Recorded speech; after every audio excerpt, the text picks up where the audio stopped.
Hello agriculture student, स्वागत है आप सभी का फार्मर लव के यूट्यूब प्लेटफॉर्म पर।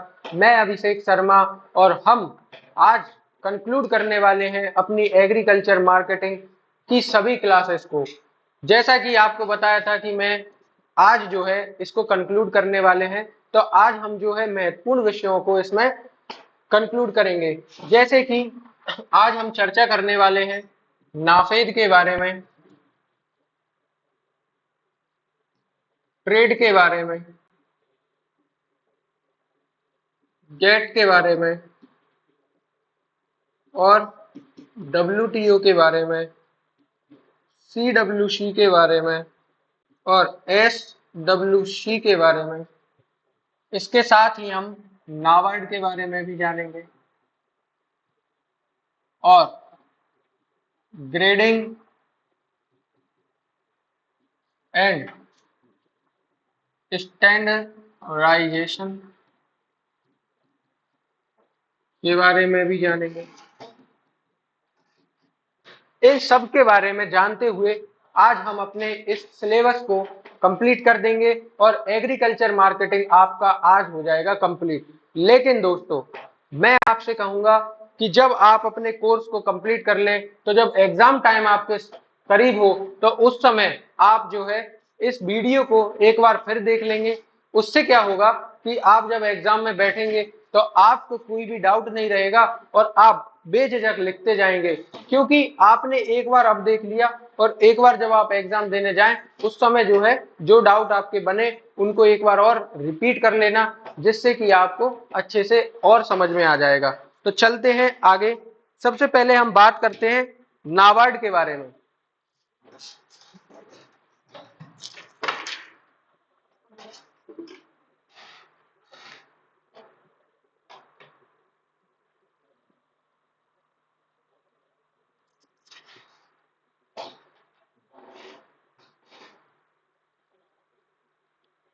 नाबार्ड के बारे में बात करते हैं।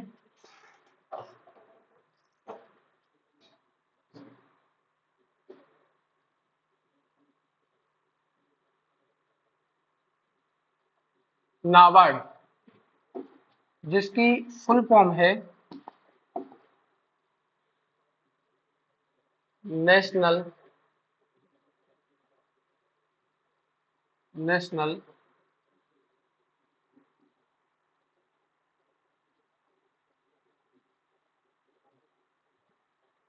Agriculture bank for rural development.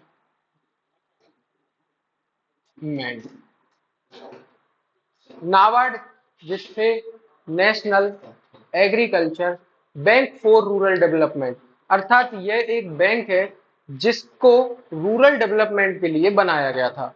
Rural development के लिए बनाया गया था शिवारमन कमेटी के निर्देश पर, और इसे बनाया गया था 12 जुलाई 1982 में। 12 जुलाई 1982 में। नाबार्ड एक बड़ी संस्था है आज के समय पर, इस जो कि एक एपेक्स बॉडी है। नाबार्ड क्या है? एक एपेक्स बॉडी है। और एपेक्स बॉडी है, एपेक्स बॉडी अर्थात यह किसी के अंडर में, मतलब इसके नीचे कई सारी शाखाएं हैं, यह उसके ऊपर है, एपेक्स बॉडी है। और यह डायरेक्ट फार्मर्स को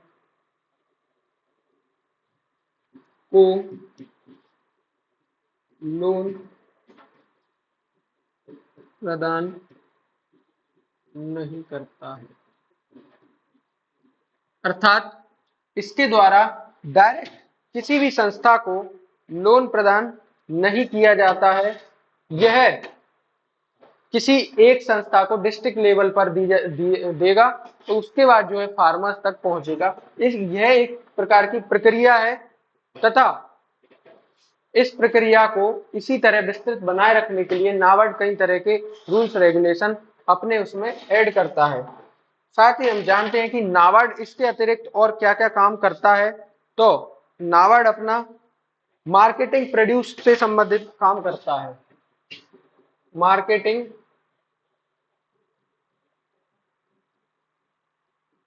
प्रोड्यूस पर काम करता है। मार्केटिंग प्रोड्यूस पर क्या काम करेगा, तो नाबार्ड जो है मार्केटिंग प्रोड्यूस का सिस्टमेटिक रूप से निरीक्षण करेगा और निरीक्षण के लिए जो भी कार्यक्रम तय होंगे, जैसे कि प्रोग्राम,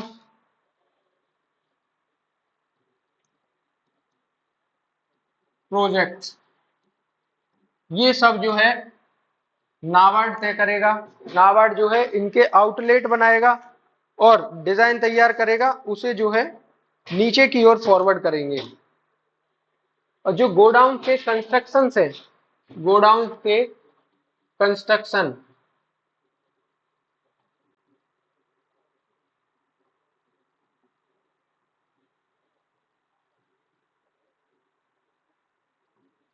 वह भी नाबार्ड के द्वारा कराए जाएंगे। जितने भी गोडाउन्स होंगे जो कि गवर्नमेंट के अंतर्गत आएंगे या फिर नाबार्ड के अंतर्गत आएंगे, तो उन पर जो है विशेष फोकस करेगा नाबार्ड। नाबार्ड उनके कंस्ट्रक्शन से लेकर और गोडाउन प्रिपेयर होने तक की सारी व्यवस्थाओं को देखेगा। इवन पेमेंट प्रोसेस भी नाबार्ड अपने अंदर ही इसको लेगा। और जितना भी जो कमोडिटी है, एग्रीकल्चर कमोडिटी है, उसकी ट्रांसपोर्टेशन की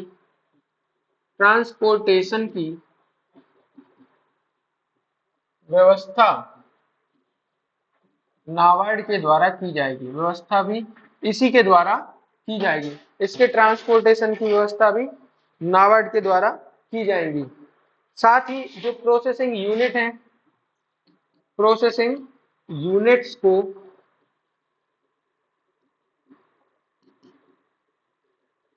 को भी इसके द्वारा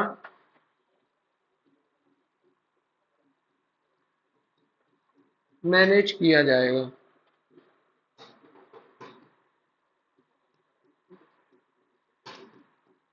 प्रोसेसिंग यूनिट्स को भी इसके द्वारा किया जाएगा मैनेज। आप इसको लिख लीजिए, ये इंपोर्टेंट्स है, फिर हम आगे चलते हैं।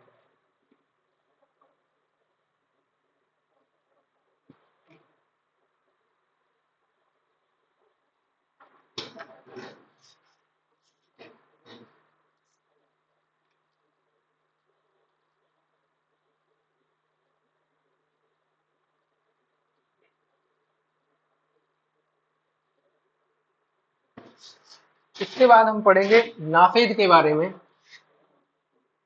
नाफेद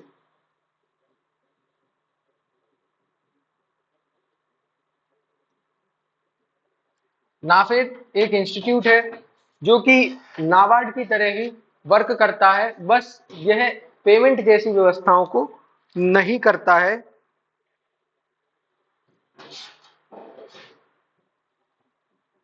नेशनल एग्रीकल्चर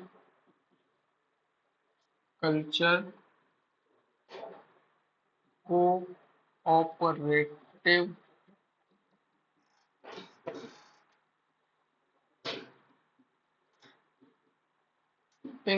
फेडरेशन।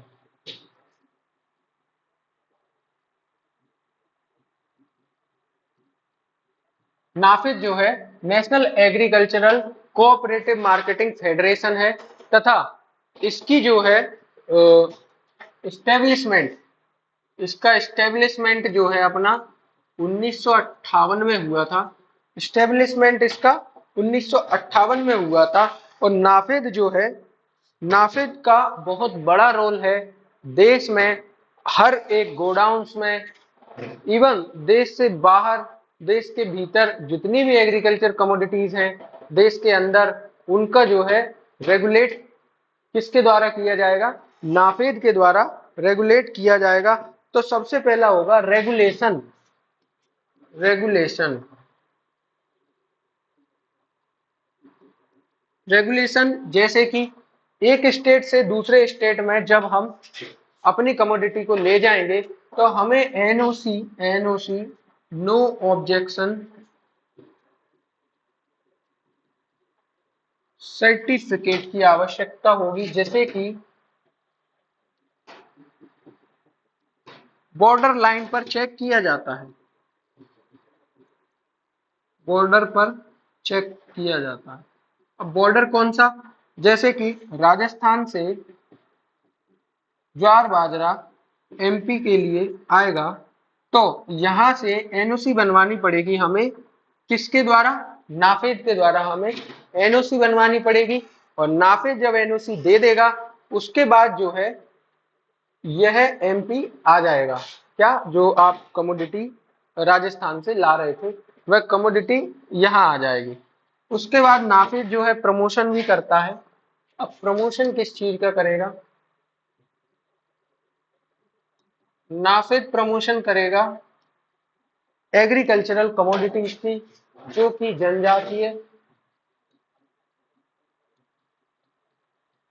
जनजातीय मिलेट एवं भारतीय सांस्कृतिक खाद्यान्न का क्या करेगा, प्रमोशन करेगा।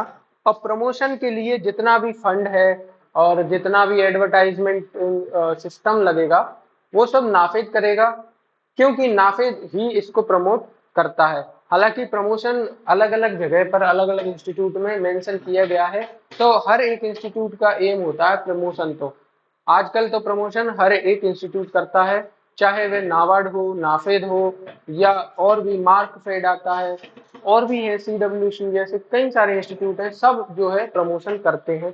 प्रमोशन करने का एम ये होता है कि हम और आप लोगों तक वह जानकारी पहुंचे, वह नॉलेज हम तक पहुंचे, जो कि इनके द्वारा की जा रही है। अगर मान के चलिए कि नाफेड कोई एक स्कीम चला रहा है, और स्कीम ये है कि आप अगर मिलेट बोते हैं, तो मिलेट बोने पर आपको जो है इतना हम सरकार बेनिफिट देगी अगर फसल खराब होती है तो।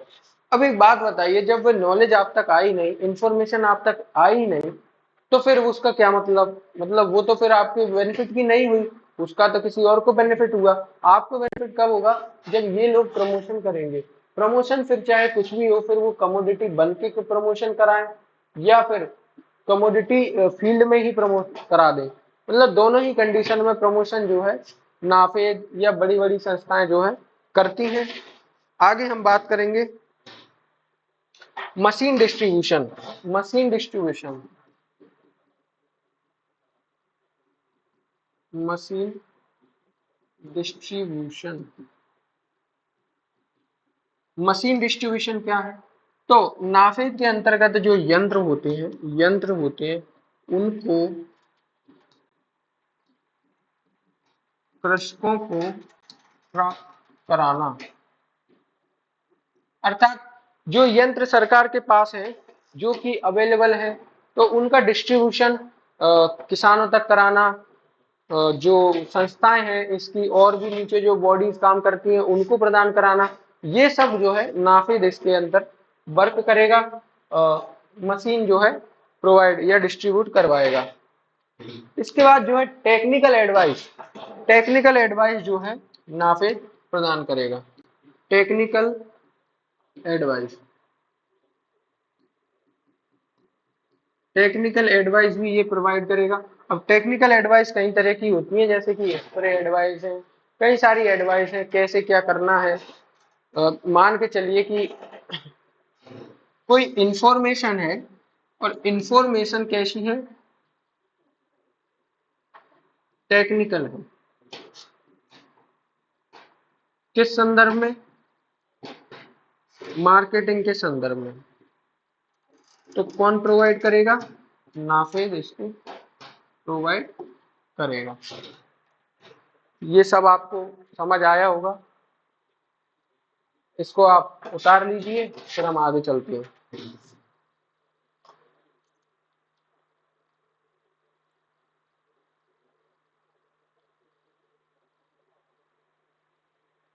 नाफेड के बाद हम आगे चलते हैं CWC, सेंट्रल वेयर हाउसिंग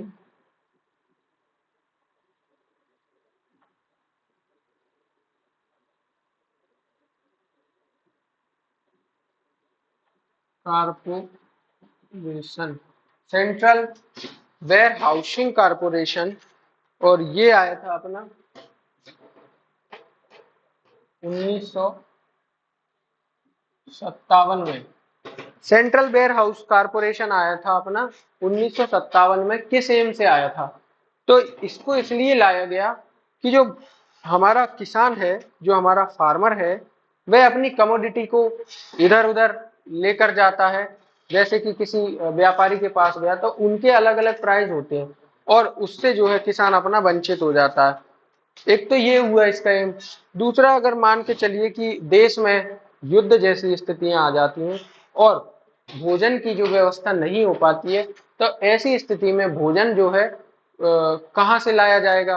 तो अगर हमारे पास कुछ भंडारित होगा, कोई अनाज हमारे पास भंडारित होगा पहले से, तब हम उसको जो है क्या करेंगे, युद्ध की स्थिति में हम इस्तेमाल करेंगे। या फिर बाढ़ जैसी स्थिति में, सूखाग्रस्त स्थिति में, उस समय पर हमें जो है आवश्यकता होती है भंडार की, जो पहले से भंडारित कर लिया गया हो, ऐसी व्यवस्था हमें चाहिए।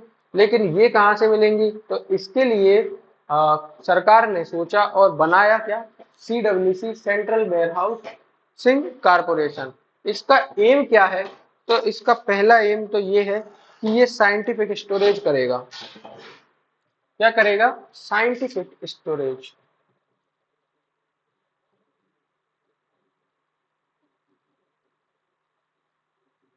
साइंटिफिक स्टोरेज मतलब वैज्ञानिक ढंग से, वैज्ञानिक ढंग से क्या करेगा? भंडार करेगा। अब वैज्ञानिक ढंग क्या होता है भंडार का? तो समझिए कि अगर एक फार्मर ने अपने फील्ड पर या अपने घर पर ही स्टोरेज किया है, तो आप जानते हो कि उसने स्टोरेज किस प्रकार किया होगा। मतलब उसने जो है साइंटिफिक स्टोरेज नहीं किया होगा। अब जब वह साइंटिफिक स्टोरेज नहीं करेगा तो स्थिति यह बनेगी कि या तो उसके उस भंडार में खापरा बीटल जैसा कि आपने नाम सुना होगा, या कई ऐसे पेस्ट लग जाएंगे जो पूरे स्टोरेज को डैमेज कर देंगे। तो अगर वही वो साइंटिफिक तरीके से करे तो वहां जो है अटैक पेस्ट और इंसेक्ट का कम हो जाएगा, और इसके लिए उसे साइंटिफिक स्टोरेज करना पड़ेगा। तो इस एम को लाया गया सेंट्रल वेयर हाउसिंग स्टोरेज में। तो यहाँ जो है अपन साइंटिफिक स्टोरेज करेंगे।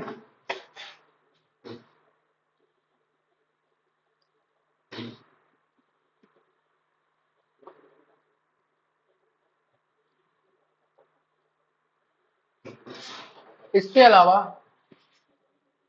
फाइनेंसिंग करेंगे। फाइनेंसिंग, फाइनेंसिंग करेंगे। किस चीज पर करेंगे?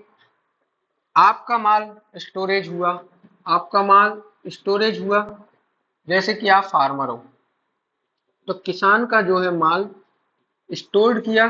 स्टोर करने के बाद उसको उसको उस माल के बदले जो पेमेंट मिला, पेमेंट मिला, उससे बोला जाएगा फाइनेंसिंग। फाइनेंसिंग में यहाँ सी आएगा, सी, फाइनेंसिंग। तो ये तो हो गया फाइनेंसिंग। अब फाइनेंसिंग किसान के लिए ही नहीं, ओवरऑल उन सब के लिए जो फसल ग्रो करते हैं, कुछ व्यापारी लोग भी फसल ग्रो करते हैं, तो उनके लिए भी फाइनेंसिंग सुविधा होगी। आप अपने माल को वहां रखेंगे और आपके माल पर जो भी व्यवस्थित फाइनेंस होगा, तो फाइनेंसिंग क्रिया जो है CWC आपको प्रदान करेगी। इसके अलावा करती है प्राइस स्टेबलाइजेशन। प्राइस स्टेबलाइजेशन क्या होता है उसे समझिए। अगर हमारे पास आवश्यकता से अधिक कोई चीज भंडारित है, तो आप समझ सकते हैं कि उसका जो है मार्केट में प्राइस स्थिर रहेगा। क्यों रहेगा? क्योंकि जैसे ही प्राइस फ्लक्चुएट, सॉरी, जैसे ही प्राइस फ्लक्चुएट करेगा, तो उस स्थिति में मार्केट में जो कि भंडारित है उसको बाहर लाया जाएगा, और भंडारित सामग्री जब बाहर आएगी तो जो प्राइस में फ्लक्चुएशन हुआ वो जो है कम हो जाएगा। अब आपको पता है मैंने यहाँ डिमांड, सप्लाई और प्राइस, तीनों के बारे में चर्चा कर ली, जो कि हम पहले कई लेक्चर में जान चुके हैं। तो प्राइस भी हमने पढ़ा, फिर से सप्लाई भी पढ़ा और डिमांड भी पढ़ा, तो आपका एक बार रिवीजन हो गया। तो इसको प्राइस को क्या करेंगे, स्टेबलाइज कर लिया जाएगा। प्राइस स्टेबलाइजेशन, प्राइस स्टेबलाइजेशन ऐसी स्थिति में जो है प्राइस स्टेबलाइजेशन करेंगे, अर्थात अगर सरकार ने कोई चीज भंडारित कर रखी है तो वह उनका जो है प्राइम फोकस रहेगा कि प्राइस को वह स्टेबलाइज करेंगे। कैसे करेंगे कि भंडारित परिपूर्ण है तो जैसे ही मार्केट में सप्लाई कम होगी वह सप्लाई इधर से बढ़ा देंगे, तो डिमांड जो है इक्विलिब्रियम में रहेगी। इसके अलावा सेंट्रल वेयर हाउसिंग के अलावा एक और आता है अपना, वो आता है स्टेट वेयर हाउसिंग।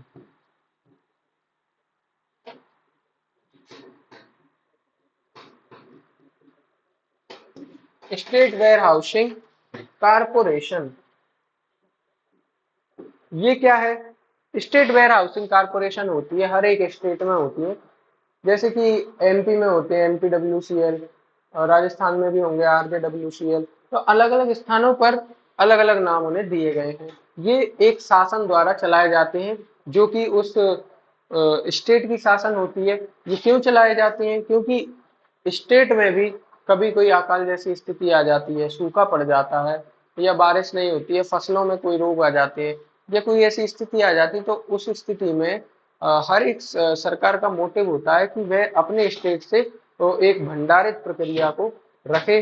तो उस एम को रखते हुए इसके अंतर्गत लाए गए storage state warehousing corporation. State warehousing corporation state के अंतर्गत आने वाले जितने भी किसान हैं जिनके पास मार्केटेड सरप्लस है, मार्केटेबल भी लिया जाता है, मार्केटेड सरप्लस यानी उसके बाद जो पूरा का पूरा आ रहा है वो ले सकते हैं, मार्केटेबल भी ले सकते हैं।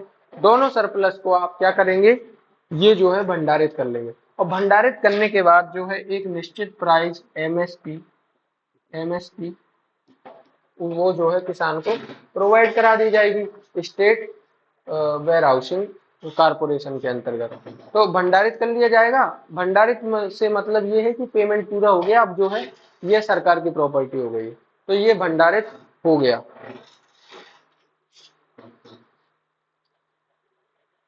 इसके अलावा FCI, FCI food corporation of India,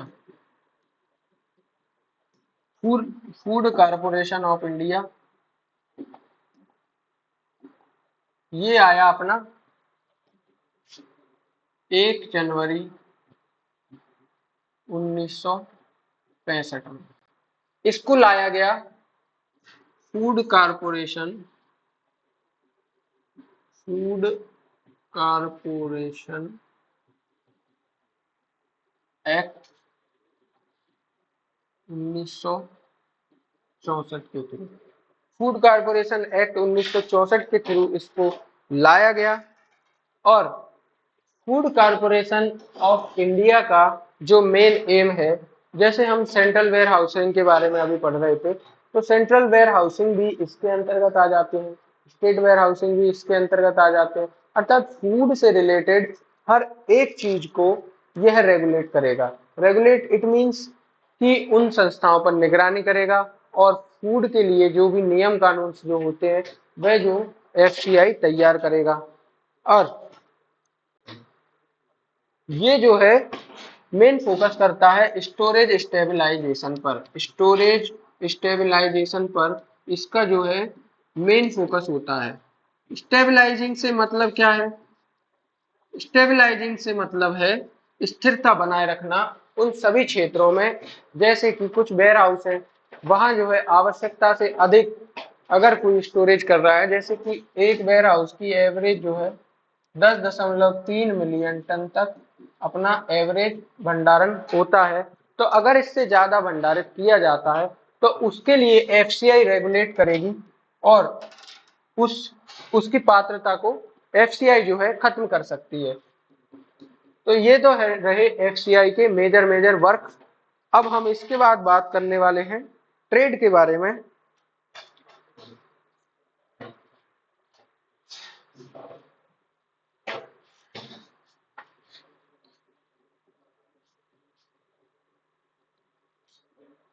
trade में भी कौन सा? International. International trade. International trade क्या होती है? तो कुछ ऐसी चीजें होती हैं जिनकी आवश्यकता हमें बाहर से ही पूर्ति कर पाएंगी, और हमारी भी कुछ ऐसी जरूरतें होती हैं जो कि बाहरी देशों से ही पूरी हो पाएंगी। मान के चलिए कि हमें वेजिटेटिव ऑयल की आवश्यकता होती है,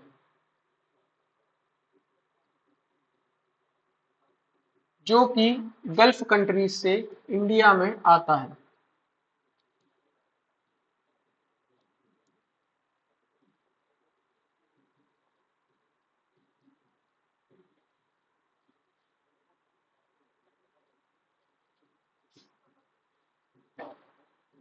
गल्फ कंट्रीज से इंडिया में आता है और लगभग 65% आता है।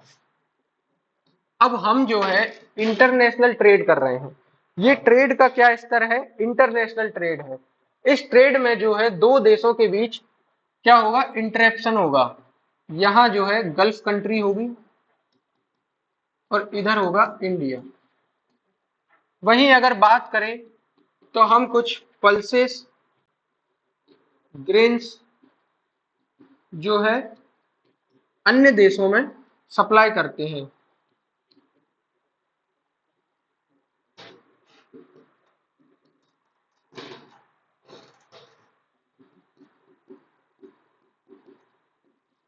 India to other. इनमें क्या होगा? अगर मान के चलिए वेजिटेटिव ऑयल हमारा गल्फ कंट्रीज से आ रहा है और गल्फ कंट्रीज अगर वेजिटेटिव ऑयल पर 70%, 80% क्या लगा दे? टैक्स लगा दे। टैक्स या कर बोलते हैं इसे हिंदी में, कर। टैक्स लगा दे, तो फिर हम कैसे उनसे ये माल खरीदेंगे, जबकि ये हमारी एक आवश्यकता बन चुकी है। एक क्या बन सकती है? आवश्यकता बन चुकी है। लेकिन हमें ट्रेड तो करना ही है। अगर वो इतना टैक्स बढ़ाएंगे तब भी हम ट्रेड करेंगे। फिर हम क्या करेंगे? हम इधर टैक्स बढ़ा देंगे। लेकिन ये कथन गलत है। ट्रेड इस तरह से नहीं होते हैं।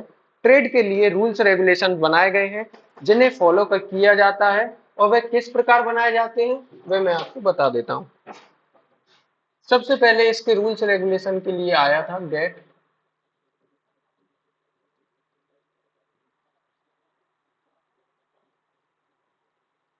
जनरल एग्रीमेंट्स ऑन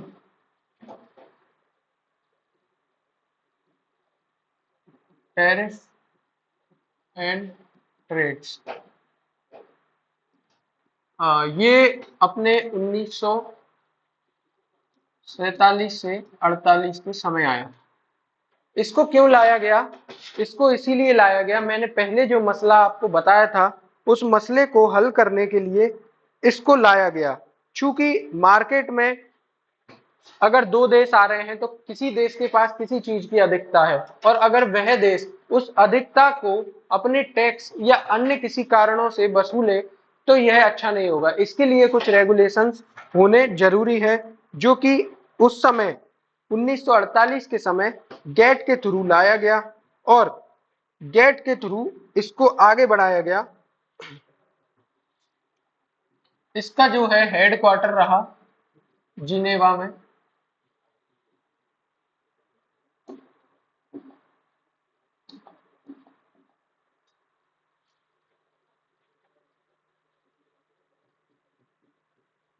सभी देशों के व्यापारिक नियम नियम तय करना।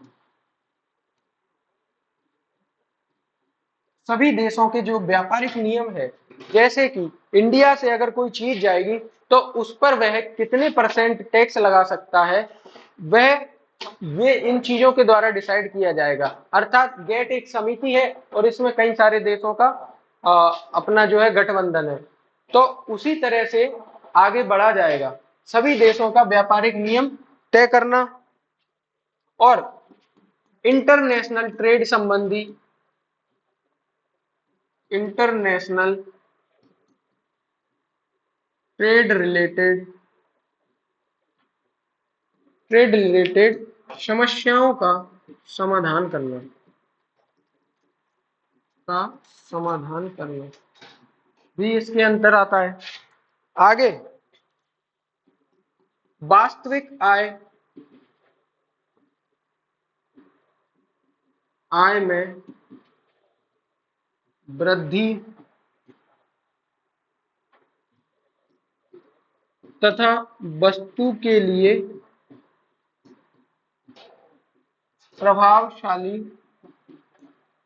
मांग को पूरी करना।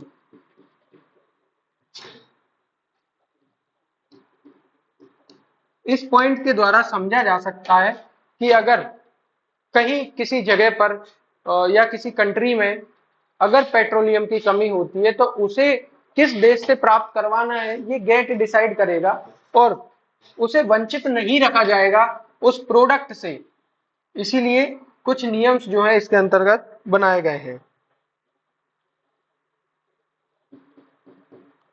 और भेदभाव रहित व्यवस्था,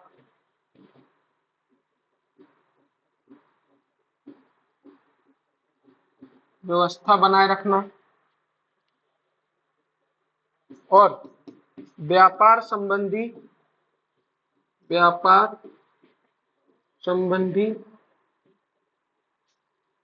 समस्याओं का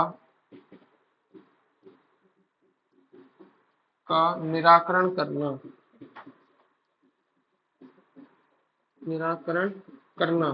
ये भी इसके अंतर्गत आता है।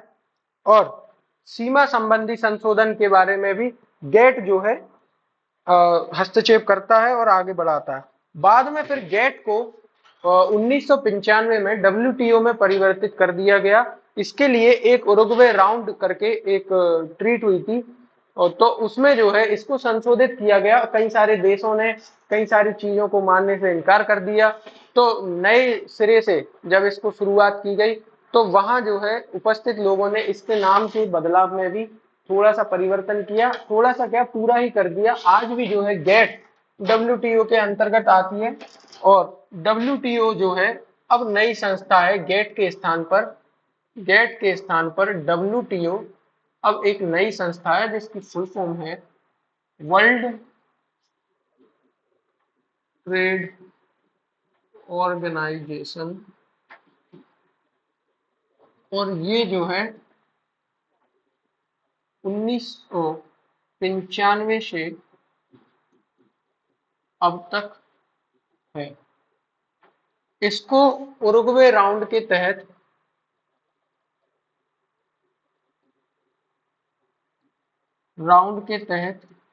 लाया गया था।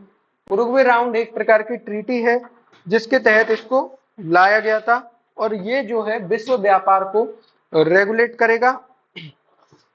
उस समय जब इसको बनाया गया था तब इसमें 128 देश जो है शामिल थे, 128 देश शामिल थे। बाद में जो है इसकी पॉलिसी को देखकर जब और देशों को समझ आया तो पॉलिसी के कारण बाद में यह बढ़कर संख्या 144 हो गई थी, 144 हो गई थी। चूंकि इसकी पॉलिसी अच्छी थी इसलिए डब्ल्यूटीओ के मुख्यालय में कोई परिवर्तन नहीं किया गया। जहां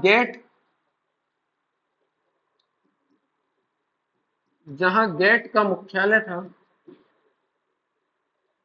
वही रखा गया है। अर्थात इसका जो मुख्यालय है वह जिनेवा में ही है वर्तमान में।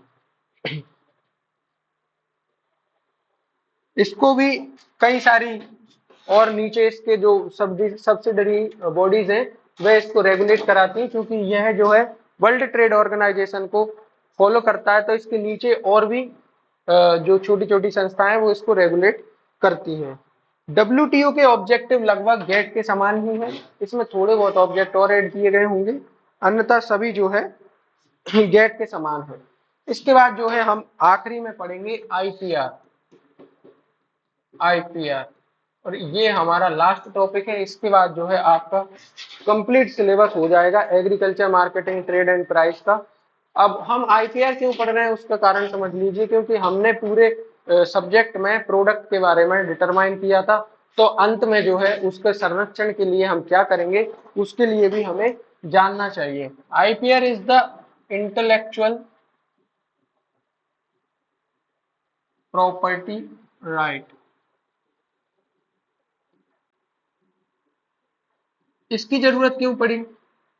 जब हम अंतरराष्ट्रीय व्यापार में ट्रेड करेंगे तो उस समय हम अपने किसी प्रोडक्ट को वहां बेचेंगे, और जब वह यहां से कोई प्रोडक्ट वहां जाएगा और उस प्रोडक्ट की ग्रोथ देखकर वहां की किसी कंपनी ने अगर सेम प्रोडक्ट निकाल दिया और वहां के देश ने हमारे उस प्रोडक्ट पर अगर प्रतिबंध लगा दिया, तो आपके पास क्या होगा? कुछ नहीं। इसीलिए आपको फिर क्या जरूरत पड़ेगी? इंटेलेक्चुअल प्रॉपर्टी राइट्स की। इंटेलेक्चुअल प्रॉपर्टी राइट्स आपकी कल्पना, आपकी बनाई हुई चीज की सुरक्षा प्रदान करता है, ताकि आप जैसा प्रोडक्ट या आपकी कोई बनाई हुई यूनिक चीज कॉपी ना कर सके, लेकिन होना चाहिए उसमें यूनिक होना चाहिए।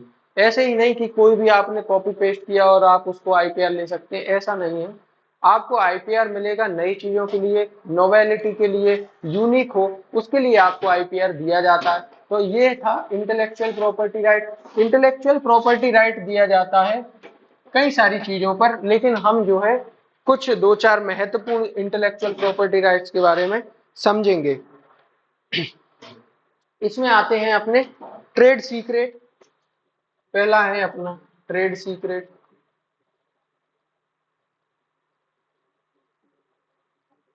दूसरा है अपना कॉपीराइट, तीसरा है पेटेंट, और डिजाइन,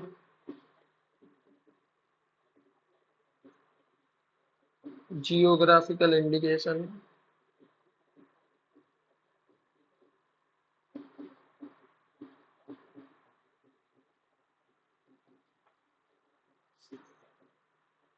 ट्रेडमार्क हो गया, ट्रेडमार्क, ट्रेडमार्क, लेआउट डिजाइन,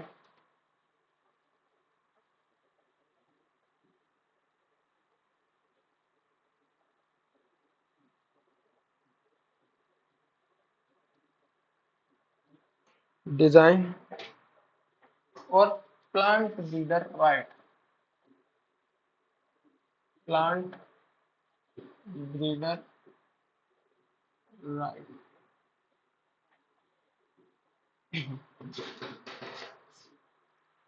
ये है आईपीआर की डिफरेंट डिफरेंट फॉर्म्स। इसमें हम बात करेंगे ट्रेड सीक्रेट की। तो ट्रेड सीक्रेट का बिजनेस जो हमने आज इंटेलेक्चुअल एग्रीकल्चर मार्केटिंग पढ़ा उसमें बहुत बड़ा रोल है। क्यों इसका सबसे ज्यादा रोल है उसका कारण समझिए। ट्रेड सीक्रेट होते हैं फॉर्मूले। जैसे मान के चलिए कोको कोला एक ब्रांड है, और मार्केट में और बहुत से ब्रांड हैं, लेकिन कोको कोला का टेस्ट आज तक किसी भी ब्रांड ने नहीं दिया। क्यों नहीं दिया? उसका कारण है ना देने का। कोको कोला ने अपने ब्रांड को ट्रेड सीक्रेट करा लिया है, अर्थात वो जिस फॉर्मूले का उपयोग करते हैं अपना ब्रांड तैयार करने में, उसका उन्होंने ट्रेड सीक्रेट में रजिस्ट्रेशन करा लिया है। अर्थात आईपीआर की किस संस्था में करा लिया है? ट्रेड सीक्रेट में। अगर इसमें उन्होंने रजिस्ट्रेशन करा लिया है तो अब उनको ये जो है ऐसी व्यवस्था प्रदान करता है ताकि उनका फॉर्मूला कोई भी कॉपी नहीं कर सकते, और ना ही उनके जो टैग वगैरह हैं उनको कोई कॉपी कर सके। आगे आता है कॉपीराइट। कॉपीराइट होती है मानव मस्तिष्क कल्पनाओं के लिए, म्यूजिक के लिए, आर्ट के लिए, इनके लिए कॉपीराइट लगाया जाता है। वहीं अगर पेटेंट की बात करें तो आपने कोई ऐसा इन्वेंशन किया है या कोई ऐसी वस्तु बनाई है जो कि यूनिक हो, उसमें नोवेलिटी हो, तो उसके लिए दिया जाता है पेटेंट। और इनके डिफरेंट डिफरेंट समय के लिए ये दिए जाते हैं, अलग अलग समय के लिए इनको बनाया जाता है कि 10 वर्ष के लिए लगभग पेटेंट दिए जाते हैं, ऐसे कुछ है। और डिजाइन डिजाइन होती है कुछ ऐसी व्यवस्थाएं, जैसे कि कुछ इंजीनियरिंग डिजाइन होती हैं, उनको इसमें कराया जाता है। जियोग्राफिकल इंडिकेशन क्या होता है? जियोग्राफिकल इंडिकेशन किसी एक विशेष स्थान से कोई ऐसी कमोडिटी जो वहां के प्रतीक के रूप में जानी जाती हो, उसे उस स्थान का जियोग्राफिकल इंडिकेशन टैग दिया जाता है। ट्रेडमार्क होते हैं। ट्रेडमार्क जैसे कि कोको कोला पर कोको कोला लिखा होता है, वह ट्रेडमार्क है, उसको कोई कॉपी नहीं कर सकता। जैसे कि कोई ब्रांड हो, यह एक ब्रांड है और ब्रांड का नाम जो है कोई भी कॉपी नहीं कर सकता उस स्थिति में जब उसका ट्रेडमार्क बनाया गया हो। बहुत सारी कार होती है, मारुति सुजुकी है, उसका उस ब्रांड का मार्क कोई और चोरी नहीं कर सकता, कोई और जो है कॉपी नहीं कर सकता। कारण है उसका, उन्होंने करा रखा है उसका ट्रेडमार्क। ट्रेडमार्क अगर किसी वस्तु का होता है तो आप उसका ट्रेडमार्क या जो है मार्क चोरी नहीं कर सकते या यूज नहीं कर सकते। आगे है लेआउट डिजाइन। ये जो है इलेक्ट्रिक इलेक्ट्रिक क्षेत्र से संबंधित होती है, इलेक्ट्रिक क्षेत्र से संबंधित होती है। इसे लेआउट सर्किट भी कहा जाता है, सर्किट डिजाइन, सर्किट भी कहा जाता है। तो इसके अंतर्गत ये आते हैं। दूसरा है plant breeder right. Plant breeder right क्या होता है? तो प्लांट ब्रीडर राइट केवल प्लांट ब्रीडर को ही नहीं अपितु किसानों को भी दिया जाता है। यह पूरा है SR करके है, उसे कहा जाता है प्लांट ब्रीडर राइट। इस राइट के अंतर्गत ब्रीडर को कोई भी नई वैरायटी उत्पादित करने पर यह राइट यह प्रमोशन देता है कि 20 वर्ष तक वह कोई भी व्यक्ति उसको उगाकर अपना नाम दर्ज नहीं करा सकता। इसे कहेंगे हम प्लांट ब्रीडर राइट। ये था हमारा आखिरी चरण और आज हमने कंप्लीट की agriculture marketing trade and price. मैं आप लोगों से यह कहना चाहता हूं कि आपने पॉइंट टू पॉइंट सब कुछ क्लियर कर लिया, नोट्स भी बना लिए। अब आपको जरूरी है कि बार बार इसका अध्ययन करते रहना, नहीं तो ये दिमाग से निकल जाती है। इसीलिए आपको बार बार चैनल पर आना है और वीडियो देखना है। कंटिन्यू देखोगे, एक दो बार देखोगे तो अपने आप दिमाग में ऐसा बैठ जाएगा। कोई भी अगर आपको टॉपिक जो है कंफ्यूज कर रहा है तो उसको एक बार आके फिर देख लो, और पेपर जब देने जाओ उससे पहले हमारी वीडियो को 2x पर देख जाना। सारे डाउट क्लियर और तुम्हारा पेपर धुआंधार। वीडियो को लाइक कर लेना, चैनल को सब्सक्राइब जरूर करें। धन्यवाद। जय हिंद, जय भारत। मिलते हैं अगली वीडियो में।